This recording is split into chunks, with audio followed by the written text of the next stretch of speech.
अब चलते हैं न्यूमेरिकल प्रॉब्लम नंबर 3 की तरफ, जिसमें हमारे पास जो एनर्जी लेवल होगा स्टूडेंट्स इलेक्ट्रॉन का जब वो जंप करेगा इनिशियल से फाइनल लेवल की तरफ, वहाँ पर जो एमिटेड फोटोन होगा, एमिटेड लाइट होगी, उसकी वेवलेंथ क्या होगी हम लोगों ने फाइंड करना है। आइए चलते हैं, डाटा लिखेंगे। सबसे पहले हमारे पास जो गिवन डाटा है, इनिशियल एनर्जी EI हमारे पास गिवन है 3.5 मल्टीप्लाई बाय 10⁻⁻19 जाउज में। फाइनल एनर्जी हमारे पास क्या होगी, EF is equal to 1.20 multiply by 10⁻⁻19 joules. Wavelength of emitted light lambda हम लोगों ने फाइंड करना है। फार्मूले को हम लोग यूज़ करेंगे। एनर्जी का फार्मूला है change in energy is equal to final energy minus initial energy, ये किसके इक्वल होती है, HF के।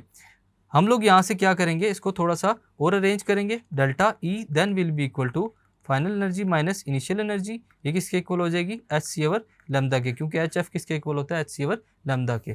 So lambda then will be equal to HC over EF minus EI। Final minus initial energy को हम लोग HC के नीचे डिवाइड करेंगे, लैम्डा को अलग कर लेंगे। So lambda then will be equal to 6.63 multiply by 10⁻⁻34। H Planck constant की वैल्यू है, C की वैल्यू है 3 मल्टीप्लाई बाय 10⁻8।